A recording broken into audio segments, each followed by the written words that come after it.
हरे कृष्णा। ओम अज्ञानतिमिरान्धस्य ज्ञानाञ्जनशलाकया चक्षुरुन्मीलितं येन तस्मै श्री गुरुवे नमः। हरे कृष्णा। श्रीमती राधा रानी का एक नाम है विद्यार्थिनी। विद्यार्थिनी यानी वो जो हमेशा कुछ ना कुछ अच्छा सीखने की कोशिश कर रही हैं, अपने आप को बेहतर करने की कोशिश कर रही हैं और अपने आप को अपग्रेड कर रही हैं और कुछ ना कुछ सीख रही हैं, अपने आप को इम्प्रूव कर रही हैं। क्यों? क्योंकि राधा रानी तो कृष्ण की आह्लादनी शक्ति हैं, लेकिन फिर भी वे अधिक से अधिक भगवान कृष्ण की अच्छी तरह से सेवा कर सके, इसलिए अपने आप को इम्प्रूव करने की कोशिश कर रही हैं, अपने आप को अपडेट करने की कोशिश कर रही हैं। तो अगर हम लोग सोचे, अगर राधा रानी भी ऐसा कर रही हैं तो हमें भी जहाँ तक हो सके अपने आप को अपग्रेड करने की कोशिश करना चाहिए, अच्छे से सब सीखने की कोशिश करनी चाहिए, भगवान का जप और नाम अच्छे से लेने की कोशिश करनी चाहिए। तो उसके लिए त्यौहार हैं, और जो त्यौहार हैं वो हमें और अधिक अच्छे से सिखाते हैं कि किस तरह से हम अच्छे से और भगवान की सेवा कर सकें, भगवान का नाम ले सकें, जप कर सकें। तो ये जो नया इंग्लिश साल अभी शुरू हुआ जनवरी, उसमें जो हमारा पहला त्यौहार आ रहा है वो है उत्तरायण, यानी कि मकर संक्रांति।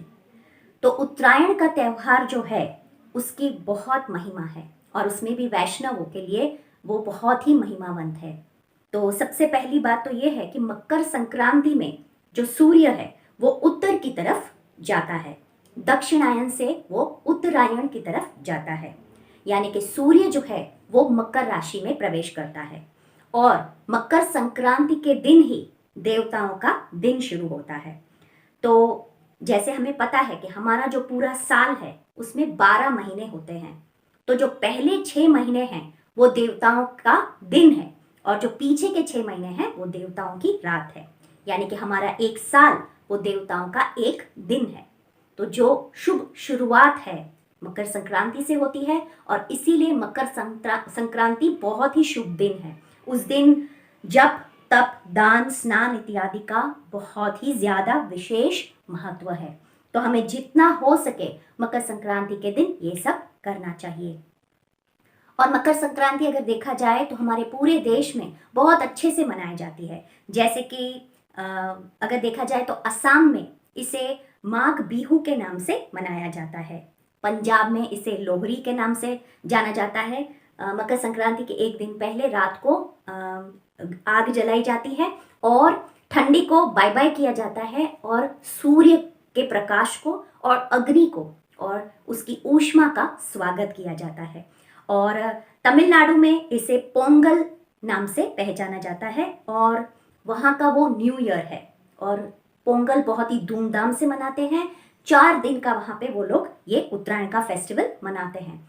उसमें वो लोग मिट्टी के बर्तन में खीर बनाते हैं और सूर्य देव को वो भोग लगाते हैं और फिर उसका प्रसाद खाते हैं। उसी तरह अगर उत्तर भारत में देखें तो इसे खिचड़ी फेस्टिवल कहते हैं और इसको तिल संक्रांति भी कहते हैं, क्योंकि उस दिन हम लोग तिल गुड़ घी इत्यादि का दान करते हैं, उसका प्रसाद लगाते हैं, खुद भी खाते हैं, हमारे फ्रेंड्स और रिलेटिव्स को खिलाते हैं। फिर जो वेस्ट बंगाल है, पश्चिम बंगाल में, वहाँ पे गंगा सागर का बहुत बड़ा मेला लगता है और उसमें ऐसा है कि बहुत सारी जगहें अलग अलग तरीके में सब लोग मनाते हैं और जो नया धान होता है, नूतन धान, उसको भगवान को चढ़ाया जाता है और उसका प्रसाद लिया जाता है। कहीं कहीं पे खिचड़ी चढ़ाई जाती है, कहीं पे खीर चढ़ाई जाती है। इस तरह से भगवान की पूजा करके नया धान उनको अर्पित करके और फिर सब लोग प्रसाद के रूप में ग्रहण करते हैं। और उड़ीसा में चावल गुड़ और घी का एक प्रसाद बना के उसको भगवान को चढ़ाते हैं। कुंभ मेले की शुरुआत भी मकर संक्रांति से होती है। तो इस तरह से सारी जगहों में इस तरह से संक्रांति मनाई जाती है।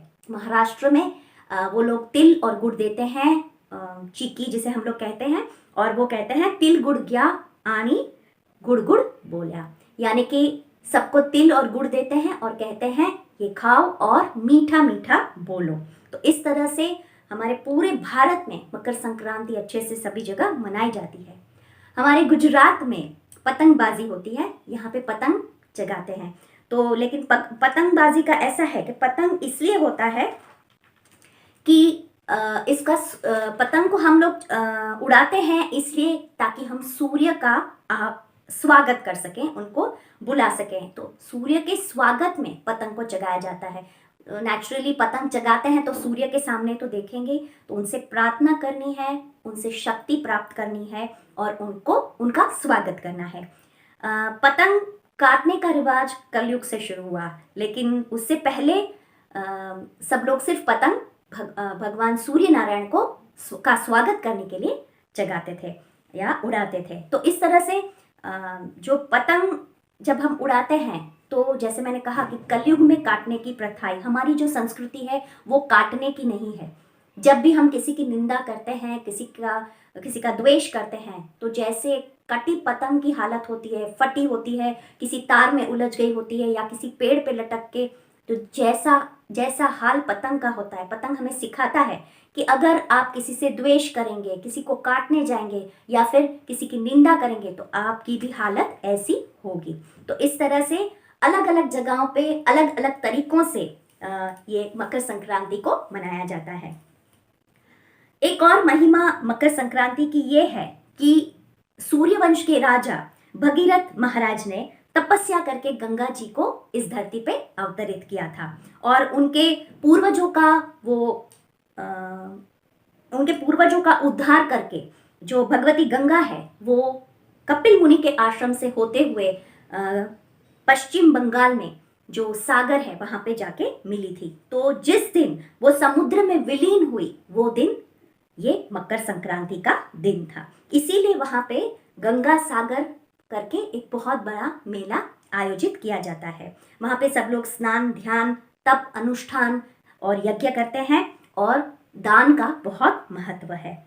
इस तरह से आगे देखें तो एक दूसरी बात भी आती है कि महाभारत में भीष्म पितामह, उन्होंने शरशैया पर लेट के 2 महीने तक राह देखा कि कब उत्तरायण आएगा और कब मैं शरीर से प्राण छोड़ूं, यानी कि फिर से अपने धाम यानी भगवान के धाम जाऊं। तो उन्होंने 2 महीने दक्षिणायन का उत्तरायण होने का इंतजार किया। तो बहुत ही शुभ दिन है, इसलिए जो पितामह भीष्म हैं उन्होंने भी बाणों की शैया पे राह देखी और जब भगवान कृष्ण उनके सामने थे तब अपने प्राण त्याग किए। तो भगवत गीता में भी भगवान 8.24 श्लोक में कहते हैं, अग्नि ज्योति रह शुक्ल षड्मासा उत्तरायणम तत्र प्रयाता गच्छन्ति ब्रह्म ब्रह्म विदो जनाः। यानी कि जो परब्रह्म के ज्ञाता हैं वे अग्निदेव के प्रभाव में, प्रकाश में, दिन के शुभ क्षण में, शुक्ल पक्ष में या जब सूर्य उत्तरायण में रहता है, उन 6 मासों में इस संसार से शरीर त्याग करने पर उस परब्रह्म को प्राप्त करते हैं। तो हम जानते हैं कि ये श्लोक भगवत गीता में कहा गया है और उत्तरायण की तिथि बहुत ही शुभ तिथि मानी गई है। लेकिन प्रश्न ये है कि भीष्म पितामह को तो इच्छा मृत्यु का वरदान था, तो उन्होंने राह देखी और उत्तरायण के दिन अपना प्राण त्याग किया।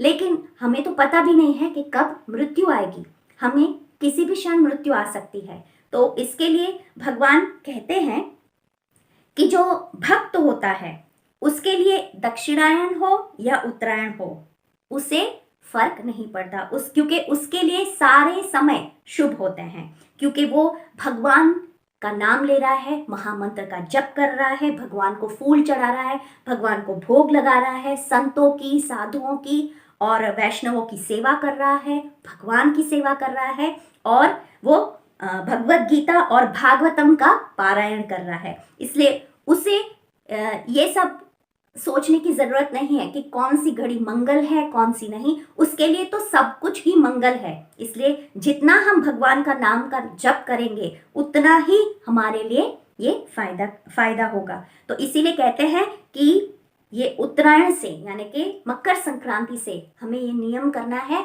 हमें ये जानना है और हमें ये जिसे बोलते हैं डेडिकेटेडली, सिंसियरली भगवान के नाम का जप करना है। तो इस तरह से ये हुआ। एक और महिमा मकर संक्रांति की महिमा ये है कि उस दिन चैतन्य महाप्रभु ने संन्यास ग्रहण किया था। तो उन्होंने सिर्फ 5 लोगों को बताया था कि वो उत्तरायण के दिन संन्यास लेने वाले हैं। उनमें सबसे पहले उनकी माँ और जो थे उनको बताया कि भाई आप सब इतना जान लो कि उत्तरायण के दिन मैं संन्यास लेने वाला हूँ। तो उत्तरायण के दिन संन्यास लेके वो अपना घर छोड़ के और सब लोगों को कृष्ण भक्ति देने के लिए अपने घर से निकल पड़े। मकर संक्रांति की महिमा में एक और महिमा ये है कि भगवान ने उत्तरा के गर्भ की रक्षा की और इसीलिए भगवान कृष्ण का नाम हुआ उत्तरायण। तो जब हम उत्तरायण सेलिब्रेट करते हैं तो उसमें हम शास्त्र से, ऋषि मुनियों से काफी कुछ जान सकते हैं। तो जब हम ऐसा पढ़ते हैं और सुनते हैं तभी हमें पता चलता है कि मकर संक्रांति की कितनी सारी महिमाएं हैं। और हम तिल और गुड़ के लड्डू जब बनाते हैं, सबको खिलाते हैं, भगवान को जब प्रसाद में रखते हैं तो तिल भी हमें बहुत बड़ा संदेश देके जाता है। तो वो तिल हमें समझाता है कि ब्रह्मांड बहुत बड़ा है और हम तिल जैसे हैं, यानी कि भगवान विभु हैं, हम बंधन में हैं, परतंत्र हैं। और वो हमें इसीलिए सिखाता है कि हम बहुत छोटे हैं, इसलिए हमें बहुत ही विनम्र बनना चाहिए।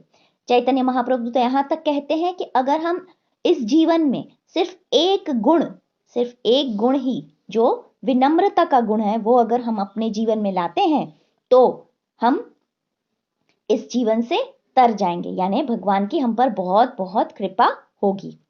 तो मकर संक्रांति के दिन तिल जो है वो हमें विनम्र बनाने की सीख देता है। और तिल 2 प्रकार के होते हैं, एक सफेद तिल और एक काला तिल। तो जो साधु पुरुष होता है, जो साधु होता है, वो बाहर से भी सफेद होता है, अंदर से भी उज्जवल होता है, जबकि हम उन काले तिल की जैसे हैं। लेकिन फिर भी हमें भगवान कहते हैं कि हमें निराश होने की जरूरत नहीं, क्योंकि हम थोड़ा सा अगर उस काले तिल को रगड़ेंगे, थोड़ा तप करेंगे, तो हम भी अंदर से, जैसे वो काला तिल अंदर से सफेद होता है, उज्जवल होता है, वैसे हम बन जाएंगे। तो नवधा भक्ति से हम थोड़ा सा मेहनत करके, तप करके वैसा ही उज्जवल बन सकते हैं। और गुड़ की मिठास साथ में लेके, यानी अपनी वाणी को मीठा रखना है। एक और ही बहुत महत्वपूर्ण जो शिक्षा हमें दे जाती है उत्तरायण, वो ये है कि श्रीमद् भागवत के 10वें स्कंद में 8वें अध्याय में सुखदेव गोस्वामी से पूछते हैं परीक्षित महाराज कि यशोदा जी ने ऐसा कौन सा तप किया था कि वह इतनी भाग्यशाली हुई कि भगवान उनकी गोद में खेले। तो वो कहते हैं कि यशोदा तू महाभागा, यानी सबसे ज्यादा भाग्यशाली भक्त अगर कोई है तो वो यशोदा जी हैं, क्योंकि उनके गोद में भगवान स्वयं खेले। तो वो इतनी सौभाग्यशाली हैं। तो यशोदा जी और नंद महाराज ने भी ब्रह्मा जी से दीक्षा ली थी और इसी दिन, यानी कि मकर संक्रांति के दिन ही तप शुरू किया था कि उनके घर में भगवान उनके बेटे बनकर आए। तो हम उनके जैसा तप तो नहीं कर सकते, लेकिन अगर हम भक्ति करते हैं और एक ध्यान रख सकते हैं कि उसमें अगर कोई अड़चन आती है, उसमें जो अनुकूल नहीं है, तो हमें उसका त्याग करना चाहिए। यानी कि हमें जो अनुकूल परिस्थिति है उसे ग्रहण करना चाहिए और अनुकूल नहीं है उसे बचना चाहिए। और जिस दिन जैसे मैंने कहा, जिस दिन से उन दोनों ने तपस्या शुरू की वो उत्तरायण का दिन था। तो जैसे मैंने कहा कि festivals are like sale and mercy keeps on flowing. तो सबसे ज्यादा भगवान की कृपा हम लोगों को ऐसे ऐसे शुभ दिन पे, यानी कि त्योहारों के दिन मिलती है, ऐसे ऐसे फेस्टिवल्स के दिन। तो हमें करना ये है कि भगवान का धन्यवाद करना है, एटीट्यूड ऑफ ग्रैटिट्यूड ये हमारे में होना चाहिए कि जितना हो सके हम भगवान के साथ संबंध बनाएं, भगवान का रोज हरे कृष्ण महामंत्र का जप करें और भक्तों के मुख से कृष्ण कथा सुने और भगवान को इस मकर संक्रांति पे प्रार्थना करें, नतमस्तक होके उनसे कृपा की याचना करें और भगवान को थैंक यू कहें कि आप प्लीज अपनी कृपा हम पे बनाए रखें और हमें शक्ति दे ताकि हम ज्यादा से ज्यादा तप, जप और आपका नाम का कीर्तन कर सके। हैप्पी मकर संक्रांति। हरे कृष्णा।